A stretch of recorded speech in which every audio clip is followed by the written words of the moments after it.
Government প্রতিষ্ঠায় মোদীর নেতৃত্বে, তাহলে ভারতের অনেক কালো টাকা বিদেশে জমা আছে বিভিন্ন ব্যাংকে, সুইস ব্যাংক সহ। এই কালো টাকা উদ্ধার করে প্রতিটা পরিবারে ভারতবর্ষে 15 লক্ষ টাকা করে পাইয়ে দেওয়া হবে। 1 টাকাও উদ্ধারও হয়নি, পাইয়েও দেয়। তাহলে প্রতিশ্রুতি ভঙ্গ হলো, মোদী গ্যারান্টি ফেল করবে।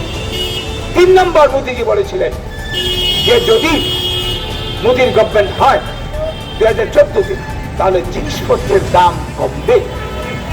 এই 10 বছরের ইতিহাস কি বলছে?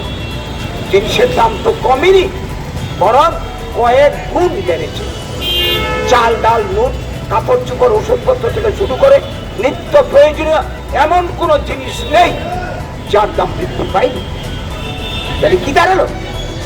এখন নতুন করে আর কি গ্যারান্টি দেবে মোদীজি? ত্রিপুরার ক্ষেত্রে ফেল, কেন্দ্রের ক্ষেত্রে ফেল।